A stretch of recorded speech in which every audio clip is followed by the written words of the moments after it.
भगवान विष्णु का एक अवतार मोहिनी भी है। वो अवतार तब लेते हैं जब किसी से कुछ निकलवाना हो, भी किसी को मोह में डाल करके बात निकलवानी हो या कर्म करना हो।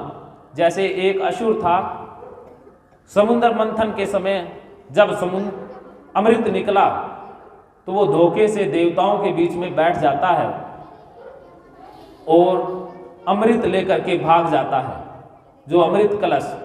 तो उससे अमृत कलश लेने के लिए भगवान मोहिनी रूप धारण करते हैं। तो जिसमें मोहित हो रहे हैं वो मोहिनी रूप है, हम भ्रम में फंस जाते हैं। तो ये भगवान की ही माया है, सारी माया उसी ने ही रची है। दूसरे ज्ञान योगी मुझ निर्गुण निराकार परब्रह्म का ज्ञान के द्वारा अभिन्न भाव से पूजन करते हुए भी मेरी उपासना करते हैं। दूसरे मनुष्य बहुत प्रकार से स्थित मुझ विराट स्वरूप परमेश्वर की प्रीतिक भाव से उपासना करते हैं। कि लोग या बहुत से भक्त अलग अलग तरीके से मेरी पूजा करते हैं। यज्ञ में मैं हूं, सवधा मैं हूं, औषधि में मैं हूं, मंत्र में मैं हूं, धृत में, अग्नि में, सब में मैं ही हूं। अब भगवान कह रहे हैं कि मैं किसी से अलग नहीं हूं, मैं सब में समाया हुआ हूं। सब जो दिखाई दे रहा है वो भी मैं हूं, और जो दिखाई नहीं देता वो भी मैं ही हूं। जानने संपूर्ण जगत का धाता अर्थात धारण करने वाला, कर्मों को फल देने वाला, पिता माता पितामह, जानने योग्य पवित्र ओंकार, ऋग्वेद सामवेद यजुर्वेद मैं ही हूं। क्या करें कृष्ण भी, अर्जुन है, उसको कितनी बार कह दिया कि सब मैं ही हूं, समझ फिर भी नहीं पा रहा है। थोड़ी और नीचे की बात करते हैं कि जो वेद तू कह रहा है, शास्त्रों की जो बातें कह रहा है वो भी मैं ही हूं, सब कुछ मैं ही हूं। प्राप्त होने योग्य परम धाम कि जिसकी इच्छा रखते हैं कि मुक्ति का धाम, मोक्ष का धाम, वो मैं हूं। भरण पोषण करने वाला, सबका स्वामी, शुभ अशुभ को देखने वाला, सबका वास स्थान, शरण देने योग्य, प्रत्युपकार न चाहकर हित करने वाला, कि भले बदले में कुछ उम्मीद न रखकर भला करने वाला, सब कुछ मैं ही हूं। मैं ही सूर्य तप में तपता हूं, वर्षा का आकर्षण मैं हूं।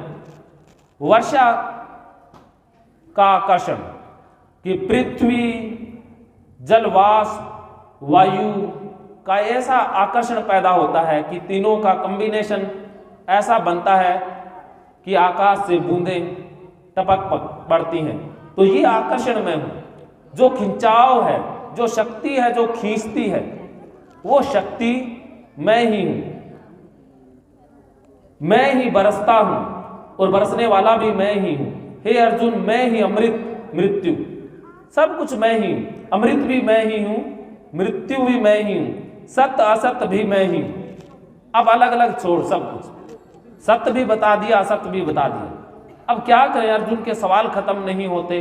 तो कहते सत्य भी मैं ही हूं, असत्य भी मैं ही हूं, सब कुछ मैं ही हूं। क्या करें, तीनों वेदों में विधान किए हुए सकाम कर्मों को करने वाले, सोमरस पीने वाले, पाप रहित पुरुष, मुझको यज्ञों के द्वारा पूजन कर स्वर्ग की प्राप्ति चाहने वाले वे पुरुष अपने पुण्यों के फल रूप स्वर्ग लोक को, दिव्य लोक को करने वाले मैं ही हूं। जो पाप करते हैं वो मैं नहीं हूं, क्योंकि जो पाप करते हैं वो कर्तापन से करते हैं, और मैं कर्तापन में हूं ही नहीं, मैं तो अकर्ता में हूं। तो जो बुरे कर्म करते हैं वो कृष्ण नहीं है, क्योंकि वो अहंकार से कर रहे हैं, बुद्धि से कर रहे हैं, वो नहीं है। जो अच्छे कर रहे हैं वो तो उनके अंदर से हो रहे हैं, तो वो भगवान ही हैं। हे अर्जुन, तू कर्म करता है, जो खाता है, हवन करता है, दान देता है और तप करता है, वो सब मेरे अर्पण कर। कि आप जो भी बातें करते हैं वे भी भगवान को अर्पित कर दें। आप खाते पीते जो भी हैं अर्पण कर दें कि भगवान का ही, ये बातें भी भगवान की, सब कुछ भगवान का है। एक एक करके ही छोड़ दें, और क्या करें। इस प्रकार समस्त कर्म मुझ भगवान के अर्पण होते हैं। ऐसे संन्यास योग से युक्त चित्त वाला शुभ अशुभ फल कर्मबंध से मुक्त हो जाएगा और उससे मुक्त होकर मुझको ही प्राप्त होगा। मैं सब भूतों में समभाव से व्याप्त हूँ, न कोई